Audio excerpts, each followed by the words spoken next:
Lore, muchísimas gracias. Bueno, buenos días a todos, todas y todes. Brevemente, mi exposición va a ser como muy puntual porque hay mucha riqueza de conocimiento por parte del equipo experto de Grow, así que solamente dejarles algunos datos interesantes del punto de partida. No es el punto de partida de la historia de estas luchas, sino de dónde estamos viendo nosotros desde las organizaciones que esto está tomando cada vez más relevancia. Les quiero traer breves datos de un estudio de Ipsos que se realizó en 26 países del mundo. De América Latina estaban Chile, Argentina, Brasil, Colombia, Perú, en donde básicamente se empezaron a medir un montón de cosas que tienen que ver con la percepción y la medición de esta agenda en relación a las sociedades, pero también a las organizaciones que las emplean. Acá lo que se mide básicamente es la cantidad de población, el porcentaje de las poblaciones según en qué generaciones hayan nacido y su identificación con la población LGBTIQ. Eh, Básicamente lo que se ve es que la población baby boomers hay una identificación del 5%, va aumentando en la generación X y ven que en los millennials ya el 11% de las personas se identifica como LGBTIQ y en la generación Z es el 17%. ¿Qué les queremos traer acá? Es la incidencia de esto es absolutamente relevante e importante para nuestras vidas, para nuestras familias, para nuestras organizaciones y para las transformaciones de nuestros espacios de trabajo. No solamente porque el dato lo acompaña, porque a veces uno dice, no es que porque seamos más los vamos a tratar, lo vamos a tratar de cualquier manera, pero para entender que es una problemática que nos atraviesa y de la que se ha hablado poco y de la que todavía hay muchos tabúes. Un poco la invitación hoy a este espacio seguro es a aprender en conjunto, ¿sí? A no tener miedo a hacer las preguntas incorrectas, a poder conversar con, aprovechar a las tres expertas de Grow que están acá en este panel para poder tener esta conversación. Pero un dato importante es que los millennials y la generación Z ya representan la gran mayoría de quienes hoy constituyen el mercado de trabajo. Entonces, la no adecuación de sus organizaciones a estos temas va a hacer que se queden fuera de mercado para atraer también a este talento. Y recuerden mucho que mientras más jóvenes son las personas, más les interesa trabajar en empresas que tienen propósito y en empresas que las traten con respeto y donde el clima prevalezca en un clima de ambiente, de respeto y de buen trato. Entonces, más que nada un poco dejarles cierto contexto en relación a ese tema. Eh, la misma encuesta de Ipsos hace una pregunta súper puntual a las personas y les pregunta, la encuesta se llevó adelante a 20.000 adultos en, digamos, de 17 a 70 y pico de años en estos países que les comenté y les dicen, bueno, ¿y en qué medida ustedes apoyan que sus organizaciones, sus empresas y sus marcas se involucren activamente en esta agenda? Y acá se ve una diferencia generacional, ¿no? Vemos que los baby boomers en menor medida iba creciendo la generación X y millennials, y en la generación Z hay como un punto de quiebre. Si hay como dos conclusiones que podemos extraer de acá es, para todas las generaciones las mujeres tienen un nivel de involucramiento y de interés mucho más grande en esta temática, eh, y vemos un quiebre con los hombres en la generación Z, ¿no? O sea, los millennials pasaron de tener un 42% de aprobación y de apoyo a que sus organizaciones y sus empresas inviertan en esta temática, y vemos que a partir de ahí a la generación Z hay como una pérdida de este apoyo.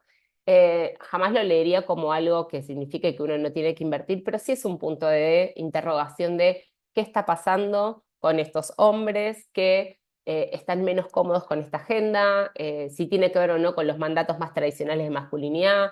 También en mayor medida son estos mismos hombres que tampoco están tan a favor de el avance de los feminismos y de los derechos de las mujeres, entonces también ahí hay que trazar un paralelismo. Hay cosas que pueden tener que ver con una sensación de pérdida de poder. Hay que tomar un poco ese guante y seguir trabajando en ese punto de ese lugar de incomodidad que se está generando para poder avanzar en ese sentido. Así que es bastante notable en esa generación la brecha. No se puede evitar hacer lecturas políticas y paralelismos con lo que pasa en Argentina y en otros países del mundo, también con las críticas al movimiento woke y los cambios pendulares, pero bueno, creemos que es un dato importante aquí para traerles. Em, la siguiente slide es interesante como para entender un poco la situación de vinculación con el mercado de trabajo y las posibilidades de autonomía económica que tienen estos públicos, ¿sí? El dato este específico es del nivel de desocupación, o sea, la desocupación se mide con las personas que no están teniendo empleo, que están en edad de trabajar, que buscan trabajo pero que no lo consiguen. La población general de Argentina está en un 6,2. Cuando vamos a las identidades transfemeninas, la figura se duplica. Cuando vamos a las trans masculinas, un poco más, que se duplica, y las personas no binarias es del 10,1%. Acá un poco es una llamada a que ustedes piensen el rol que ustedes tienen dentro de sus organizaciones para generar organizaciones, políticas y acciones que permeen y que habiliten a que personas de otras identidades también puedan trabajar dentro de sus organizaciones. Siempre hubo mucha ignorancia en relación a los conceptos de desigualdad estructural. Bueno, estas cifras justamente muestran eso, ¿sí? Que no es lo mismo ser mujer, varón o persona no binaria en Argentina y en el mundo, y hay que trabajar para eliminar algunas barreras. Y creo que casi los últimos puntos que quería transmitirles tienen que ver con una encuesta global que hizo la OIT para entender un poco cuáles son las acciones que están teniendo impacto en el mundo y en las organizaciones para el avance de la agenda de diversidad e inclusión. La mitad de las personas que contestaron la encuesta de la OIT dijeron que el principal factor que traccionó el cambio dentro de sus organizaciones fueron los marcos legales, las políticas y los programas. Lore explicó súper bien algunas acciones, ¿no es cierto? Habló de la ley de identidad, la ley de matrimonio igualitario, el cupo laboral trans. Cómo esos marcos legislativos decantan en acciones concretas en las organizaciones ha sido como uno de los grandes hitos de cambio. Las organizaciones que toman esos marcos legales para implementar políticas y programas han tenido muchísima mayor respuesta efectiva de los programas de diversidad, en un 13%, y eso se ha visto en cosas concretas, porque es muy lindo hablar de diversidad, pero acá estamos hablando de asignación presupuestaria y de recursos necesarios, de personas responsables y de armar estrategias concretas para que esta agenda avance. Así que ahí dejarles un tip de, no es lo mismo dejarlo librado que hoy hay un buen líder que apoya esta agenda a que las cosas se escriban, que se documenten, que esto permee y eche raíces institucionales en sus organizaciones. Otro dato que nos pareció interesante es que el 30% de las personas que contestó la encuesta utiliza la excusa, la razón, la justificación de la innovación, ¿sí? Para aportar y apoyar esta agenda. Bueno, el 30% no puede decir es alto, es bajo, es el número que es, básicamente. Lo que sí vimos es que las organizaciones que utilizan la justificación de la innovación tienen equipos de liderazgo diferentes, un poco más transformadores y que se ponen la camiseta de la agenda de diversidad e inclusión y que trabajan en comunicar mensajes mucho más claros. Solo para dejar un mensaje muy sencillo de cuál es la mirada Grow, porque hay 1000 organizaciones que trabajan esta agenda y Grow no va solamente por los argumentos de que esto es bueno para los negocios, sino que es bueno para la diversidad. Acá estamos hablando de un tema muy profundo de justicia social y que además está sustentado por esta mirada de los negocios. Así que solo para dejar eso un poco claro. Y la última slide tiene que ver con las tres grandes factores que este equipo trabaja y que ha identificado como los pilares de un programa de diversidad robusto y sano. Uno tiene que ver con lo que decíamos antes, institucionalizar las políticas y canalizarlas. La otra tiene que ver con dar visibilidad a la diversidad, que me imagino ahora con el tema del armario lo vamos a trabajar puntualmente, y el otro tiene que ver con hay que apuntar a trabajar en un clima laboral diverso y respetuoso para todas las personas. Y digamos que esos tres bastiones creo que constituyen una mirada más robusta hacia cómo se trabajan las diversidades. Y ahora le paso la palabra a Mariano, mí. de vuelta. Sí, ahí Buenísimo. voy. Bueno, un Dale, poco Mariano. como les comentaba Caro, nosotros venimos trabajando en estos tres pilares. Yo me voy a meter en particular en lo que tiene que ver con clima laboral. Eh, que para ponerlo en algo más concreto, hablamos de lo que hacemos y lo que decimos en el trabajo. Muchas veces esto puede traducirse en valores escritos, muchas veces se traduce en una convivencia cotidiana que no está escrita en ningún lado. Y por eso a veces se nos hace difícil se nos hace poco asible. Yo les quería hacer esta pregunta, quizás Georgie me ayuda con la encuesta. Si alguna de estas frases o cuál de estas frases les resuena más en los lugares de trabajo. La primera dice, ¿te estás cuidando que comes ensaladita? Qué maricón. Yo voy a andar con más cuidado cuando vaya con vos al baño. La segunda dice, no me vas a decir que es madre si no está embarazada. Esa licencia la pide para tomarse unas vacaciones. La tercera dice, para este programa vamos a poner registro de género masculino o femenino. Poner más es complicado y nadie lo entiende. Y la cuarta dice, no podés venir disfrazado de mujer a trabajar, es poco serio. Les debería haber aparecido en frente a sus pantallas eh, Apareció. la encuesta para votar. Ahí vamos votando. Gracias por este aporte.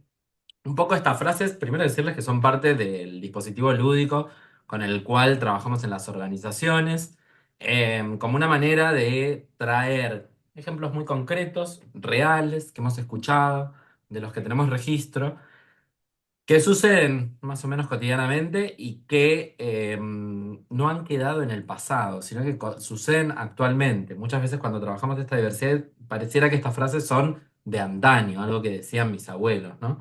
Y en realidad esto tiene vigencia, un poco ahí vamos viendo, ¿no? Veo que encabeza como problemática.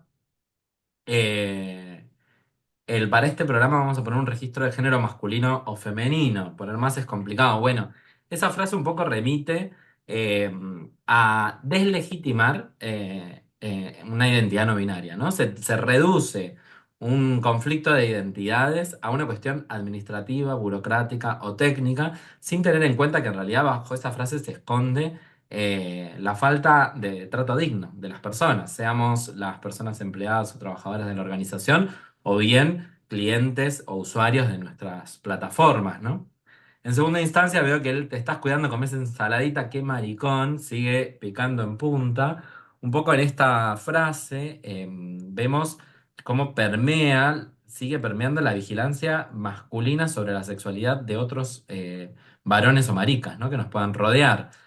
E incluso, para mí es muy interesante esta frase, porque empezamos a hablar de sexualidades y no estamos hablando de prácticas sexuales, estamos hablando de una dieta, de lo que comemos. Es un primer ejemplo de que efectivamente cuando hablamos de sexualidad estamos hablando de algo público, un ejercicio público de nuestras identidades.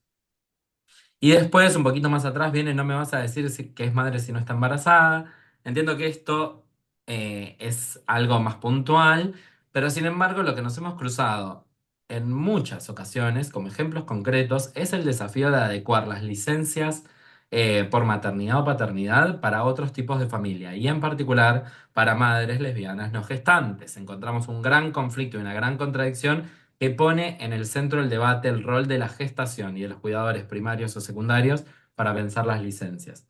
En última instancia, aparece el no puedes venir disfrazado a trabajar de mujer, no puedes venir disfrazado de mujer a trabajar, perdón, es poco serio. Acá un poco esta frase aparece como una ridiculización de la identidad travesti trans que pareciera que muchas veces se toma como si fuera casi un disfraz de Halloween, ¿no? En lugar de considerar que eso es una identidad, una expresión de género válida, legítima, efectiva, y que efectivamente no estamos hablando de disfraces. Em, Esto lo traemos porque en realidad crear un clima organizacional muchas veces tiene que ver con prestar atención a este tipo de comentarios. Estoy queriendo sacar la encuesta, porque ya estamos con la encuesta, que me sigue apareciendo. No, ya salió, Mariana, y se ve perfecto. Perfecto, solo me aparece a mí.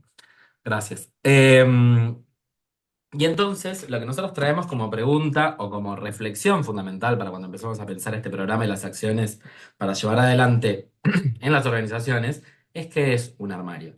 Eh, la salida del closet es un momento que más tarde o más temprano todas las personas LGTBI atraviesan.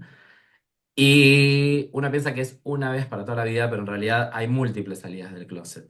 Y una de las que cuesta muchísimo es la salida del closet en el trabajo. ¿Por qué? Porque básicamente el trabajo es un sustento de vida, las personas vivimos de nuestro trabajo, necesitamos conservarlo y muchas veces estamos dispuestas o dispuestos a ceder buena parte de lo que somos en función de poder conservar el mismo. O no ponernos en riesgo o no ponernos en ridículo, entre comillas.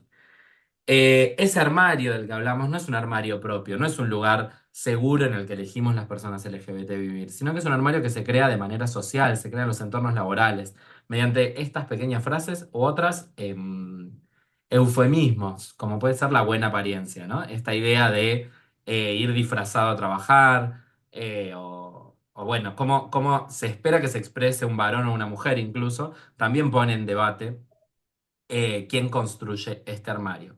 Muchas veces cuando pensamos la diversidad se piensa, desde las organizaciones se piensa a la diversidad como algo que está allá afuera.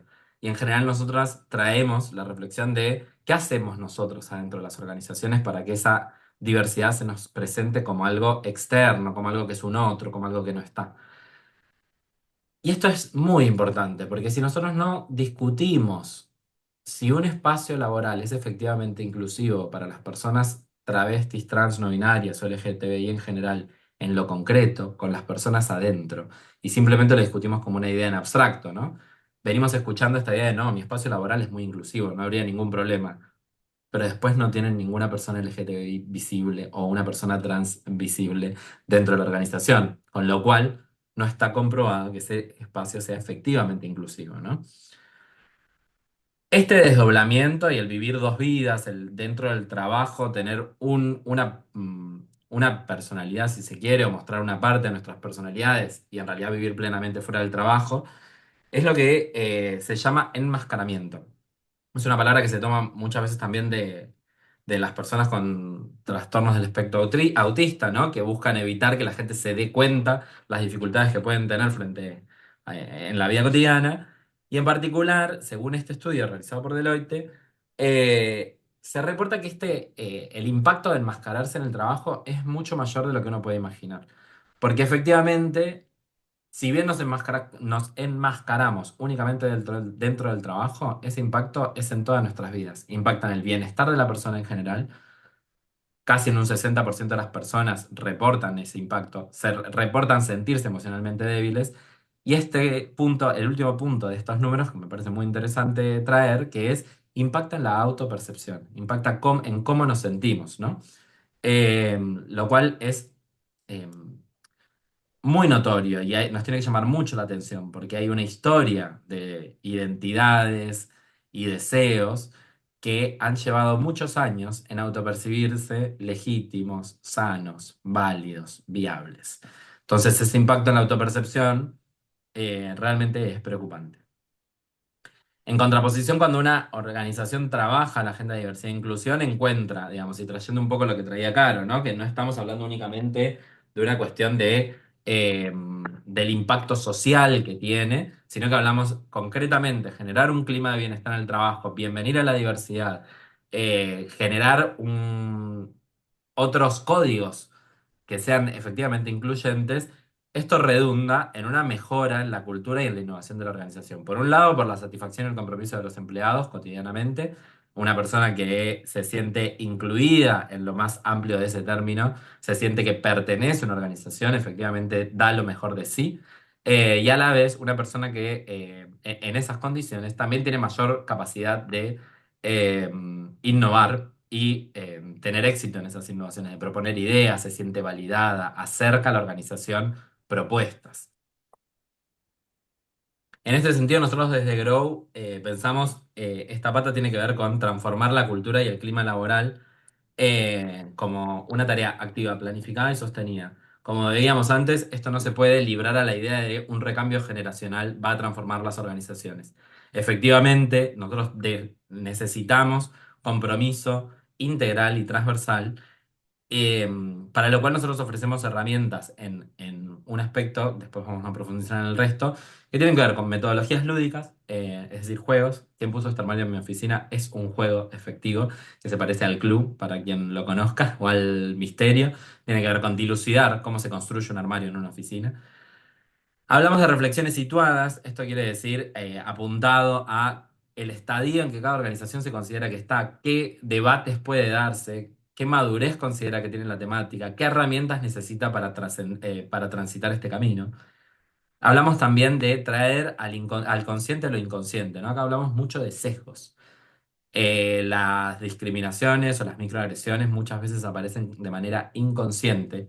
eh, y es importante entonces trabajar en desandar la cultura de exclusión en la que hemos sido criados, digamos. Y finalmente también trabajamos según roles, porque entendemos que en una organización del mundo del trabajo no es lo mismo ni las posibilidades ni las herramientas que necesitan distintos roles. Trabajamos con el público en general, con los empleados de base, pero también trabajamos con líderes en particular, pensando liderazgos inclusivos y la responsabilidad que eso implica. Trabajamos con recursos humanos, trabajamos para generar herramientas de comunicación efectivamente inclusiva. Así que este es uno de los aspectos que nos parece que transforma las organizaciones. Sin embargo, pensar que únicamente con la formación de los empleados o que una organización es únicamente el conjunto de sus empleados, nos puede hacer caer en la trampa de que las palabras se las lleve el viento. Y para que eso no suceda, le doy la palabra a mi compañera Cali. Buenas. Ay, perdón, se me atravesó por la garganta. Bueno, en ese sentido, como bien venía diciendo Mariano, ¿no? Para que las palabras no se les lleven el viento, es importante tener en consideración distintas necesidades, ¿no? Garantizar un buen ambiente de trabajo. Pero nosotros nos preguntamos en alguna medida si eso es suficiente, ¿no? Por lo tanto, empezamos a pensar que hay medidas que requieren mayor planificación porque no podemos asentar el bienestar de las personas en las organizaciones en la buena voluntad de quienes lideran los equipos o quienes conforman la gerencia o los directores, ¿no? Porque eso implica justamente lo que recién decía Mariano, que es las palabras se las puede llevar el viento. Por lo tanto, hablar de políticas institucionales tiene que ver con poder hablar de una mayor planificación y por lo tanto hablar de expectativas, ¿no? Para la comunidad LGBT palpables y claras de no discriminación. En ese sentido, nosotras para hablar de políticas de diversidad, pensamos que las políticas al interior, las políticas corporativas, las políticas institucionales, ¿no? Acompañan procesos vitales con normativas, ¿no? Nosotros desde Grow decimos siempre, las organizaciones están hechas de personas, no de procesos, no de procesos, y por ese motivo es importante poner a las personas en el centro. Un gran ejemplo de esto, si pasamos a la próxima slide, tiene que ver con lo que usualmente conocemos como conciliación, ¿no? Cuando hablamos de conciliación, que tiene que ver con conciliar la vida profesional, la vida personal y la vida familiar, estamos hablando de acompañar justo de que el trabajo no tenga primacía o no determine las decisiones vitales de las personas, las decisiones familiares y las decisiones personales. Tenemos varios casos de Grow, del trabajo con las organizaciones, de personas que van postergando, ¿no? Continuamente su transición o las operaciones, personas trans, travestis y no binarias, por miedo a perder el empleo, ¿no? Y este es un claro ejemplo de cómo impacta la primacía de la vida profesional o del trabajo sobre la vida personal o sobre las decisiones familiares. Para hablar de políticas institucionales queremos traer dos grandes ejemplos. El primero tiene que ver con los protocolos de transición y desde Grow hablamos de afirmación también del género, ¿no? Nos parece importante no solo el acompañamiento de quienes comienzan una transición de género, sino de aquellas personas trans, travestis y no binarias que están al interior de las organizaciones. Pero vamos pasito a pasito primero. ¿Qué es o de qué hablamos cuando hablamos de un protocolo de transición y afirmación de género? Bueno, estamos hablando justamente de una política que, a partir del establecimiento de canales formales, garantiza el derecho a la identidad. Eh, a nosotros nos parecía central traer el protocolo porque en general solemos pensar que la ley de identidad de género ya garantizó el derecho a la identidad, ¿no? Y podemos pensar que la ley de identidad de género es una conquista, pero para que esa conquista se traduzca en un derecho, ¿sí? Es necesario hacer todas las mediaciones que llevan a que ese derecho pueda ser ejercido, ¿no es cierto?, con libertad y pueda ser apropiado. Por eso es que hablamos de garantizar el derecho a la identidad mediante políticas corporativas como el protocolo de transición y afirmación de género. Este protocolo para nosotras tiene que ser lo más integral posible y por eso traemos tres puntos que nos parecen centrales a la hora de pensar cómo se implementa el protocolo, ¿no? En términos legales, tenemos que tener en cuenta que es un proceso que tiene cierta burocracia y que, para traer un caso concreto, implica que muchas personas tengan que volver a sus países, a sus ciudades, ¿sí? De origen, ¿no? Entonces, esto implica un movimiento, un traslado, un viaje. Las personas trans y travestis y no binarias migramos mucho de nuestras ciudades natales, sobre todo si somos de lugares pequeños. Entonces, esto implica una serie de consideraciones, de licencias, por ejemplo, y de acompañamiento o de horas, de horas disponibles, ¿no? Como por ejemplo tener que ir al registro civil, hacer el cambio de DNI, implica tener una mañana disponible para eso. Entonces, nos parece importante pensar cómo se implementa en términos legales. De ahí pasar a, más allá de la legalidad, cómo se garantiza el derecho a la identidad, porque no solo tiene que ver con lo legal, sino que también tiene que ver con el trato cotidiano o el trato digno, ¿no? Como dice el mismo cuerpo de la ley de identidad de género. Y ahí es que aparece la importancia de los sistemas internos más allá de los equipos de trabajo y todo lo que tiene que ver con el respeto interpersonal, también aparecen los sistemas de nomenclación al interior de las organizaciones, ¿no? Los sistemas administrativos y los sistemas contables.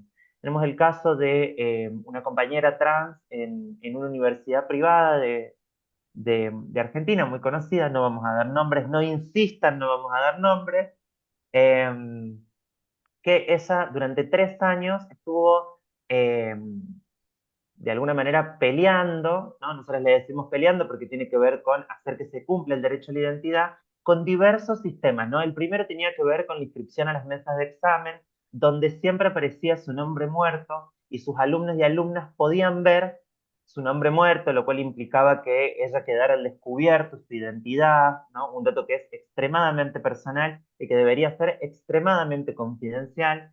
Empezó por las mesas de examen, continuó en los recibos de sueldo y hasta tuvo que llegar, ¿no es cierto?, a los sistemas de notificación para docentes, ¿no? Digo, hay todo un proceso ahí que las personas trans y travestis atravesamos y que el protocolo de alguna manera nos viene a garantizar un paraguas, ¿no? Lo que viene a hacer es que esa persona no tenga que estar expuesta a ese proceso constante de estar mejorando cada uno de los canales y podemos pensar de manera integral, ¿no? Desde toda la organización, cómo hacemos, ¿sí? Para garantizar el derecho a la identidad.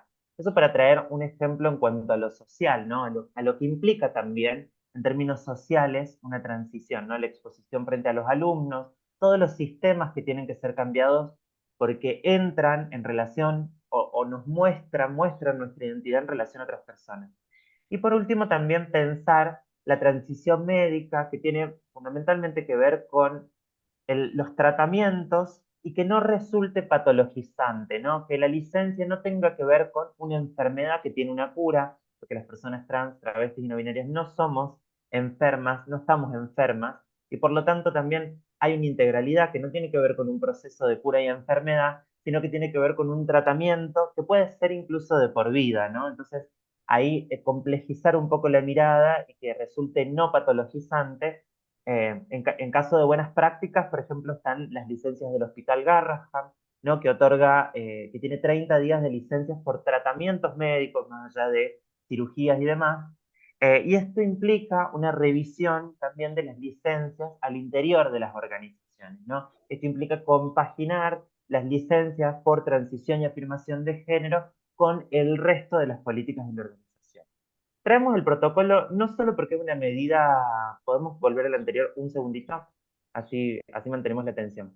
Traemos esto no solamente porque es importante adelantarnos a que las personas trans atraviesen todas estas instancias que implican una serie de violencias para poder acondicionar el espacio, ¿no? Adaptar el espacio, sino porque en los últimos años ha adquirido relevancia en toda la región el índice de igualdad corporativo que lo lleva a cabo la Human Rights Campaign y que viene teniendo cada vez mayor relevancia y viene implementando, ¿no? Ciertos lineamientos en relación a transición de género, pero para su edición 2025, para poder rankear a las organizaciones, ¿no? Para poder participar de este índice, como uno de los puntos centrales, aparece contar con un protocolo de transición y de afirmación de género.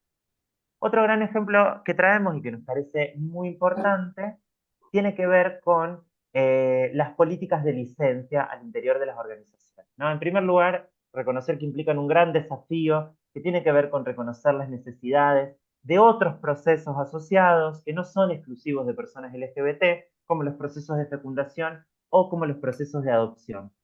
Tenemos casos emblemáticos en Argentina, ¿no? Tenemos el caso de las policías, una pareja de mujeres lesbianas, de la policía de la provincia de Buenos Aires, ¿no? Que empiezan un procedimiento que es legal, ellos tienen que hacer un juicio tienen que hacer un juicio al Estado para poder garantizar su licencia, ¿no? En el caso de una de ellas, había sido por fertilización asistida y le otorgan una licencia por maternidad en carácter de madre no gestante, ¿no? Ahí había toda una complejidad en relación a cuidador primario, cuidador secundario, quién gesta y quién no gesta, ¿no? Y cómo esas maneras de pensar las licencias nos vuelven a traer a los modelos tradicionales, donde la carga de cuidados cae usualmente sobre la identidad femenina, ¿no? Bueno, es muy interesante también ese desafío que plantea la comunidad lésbica, ¿no? Que plantean las parejas de lesbianas, de que tiene que ver ambas cuidamos, ¿no? Y ambas somos cuidadoras primarias. Y esto nos lleva a pensar cómo es fundamental igualar los beneficios laborales que tienen las parejas del mismo sexo, ¿no? Y las tareas de cuidado que ejercen personas LGBT al interior de las organizaciones. Y esto resulta fundamental no solo para pensar la experiencia de las personas LGBT, sino porque pensar, por ejemplo, los procesos de fecundación o la complejidad que tienen los procesos de adopción que en general motorizamos las personas LGBT implica ampliar los marcos de bienestar para toda la organización, ¿no? Implican una mejora para todas las personas que quieran llevar adelante estos procesos. Estos procesos. Ahora un poquito de incidencia para pensar cuál es la situación al interior de las organizaciones en relación a políticas corporativas. Ahí tenemos una investigación que llevó la Cámara de Comercio Gay Lésbica de Argentina junto con Auron Equal en el 2023 y que en un estudio de 156 empleados, empleadas y empleades de empresas, es importante tener en cuenta que son empresas de alrededor de un personal de 1000 personas aproximadamente. Esto lo traemos porque no estamos hablando de pequeñas y medianas empresas, sino que estamos hablando de empresas que tienen un caudal, por lo tanto que tienen un presupuesto y por lo tanto, bueno, ¿no? Ahí hay también toda una responsabilidad corporativa, ¿no? Y tenemos números que son bastante alarmantes. En relación a las políticas de inclusión, casi el 40% no tienen políticas de inclusión, no, casi el 60% no tienen políticas antidiscriminación, ¿no es cierto? Protocolos que hablen de identidad de género y orientación sexual, y menos del 20% cuentan con protocolos de identidad de género, ¿no? Para nosotras, desde Grow, es súper importante que empecemos a pensar las políticas corporativas al interior de las organizaciones, ¿no? Traemos algunas frases que nos parecen que son súper importantes, pero a mí yo me quedé pensando mientras armamos este webinar en una frase hermosa que dijo, no sé si conocen a Claudia Pía Baudraco, ella fue impulsora de la ley de identidad de género y muere 2 meses antes de que la ley se apruebe y ella dice, no quisiera pasar mi vida como, no quisiera pasar por esta vida siendo un fantasma o como si fuera un fantasma, ¿no? Y las políticas corporativas al interior de las organizaciones, lo que nos plantean es que las personas LGBT, las personas trans, travestis y no binarias no pasemos al interior de las organizaciones habiendo sido fantasmas, ¿no? Habiendo tenido que sobrevivir y encontrando los vericuetos, ¿no? Sino pensar en que las políticas constituyen una memoria, ¿no es cierto? Nos dan visibilidad y nos dan entidad, ¿no? Nos dan importancia, nos dan cuerpo y nos sacan de esto que yo decía al principio, que tiene que ver con la buena voluntad de directores, de gerentes y de líderes, ¿no? Y que, por sobre todas las cosas, perdón, un segundito, en la anterior, sobre todas las cosas comencemos a discutir políticas institucionales porque nos permite reducir los errores y porque estar buscando siempre la perfección y por miedo a equivocarnos, no comenzar estas políticas, termina haciendo que las personas queden en el closet, ¿no? O que las personas trans, travestis y no binarias pasemos por las organizaciones como si fuéramos fantasmas, intentando que no se nos note. Por eso desde Grow traemos una oferta, ¿no? Y traemos también una propuesta de diagnóstico, de implementación y de asistencia técnica que tiene que ver con pensar una amplia variedad de políticas corporativas al interior de las organizaciones, que va desde pensar indicadores y métricas, encuestas de clima laboral, ¿no? Hasta revisión de licencias, el armado de protocolos de transición y de afirmación de género, o protocolos de violencia laboral, ¿no? De prevención y de erradicación de la violencia en el ámbito laboral, hasta poder pensar cuestiones de infraestructura. Con esto me gustaría pasarle la palabra a Lore, que nos va a sacar ahí de esta visión más corporativa, más dura, y nos va a llevar a pensar cómo podemos acercarnos también a la diversidad. Muchas gracias, Cali. Bueno, ya estamos llegando al final, ya falta poquito.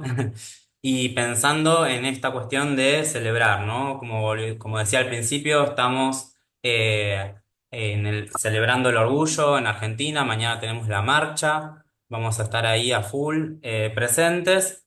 Y en otros países, en otras ciudades, ha sucedido en junio, otras están por suceder, como en Río de Janeiro. Bueno, así que un poco cuando pensamos en celebrar, estamos hablando de valorar, ¿no? De poner en valor esas experiencias, esas vivencias y sobre todo, para las organizaciones, valorar, celebrar, significa crear una referencia, ¿no? Pensemos que la historia del movimiento LGTBI y sus conquistas son recientes, no la historia, sino las conquistas, mejor dicho.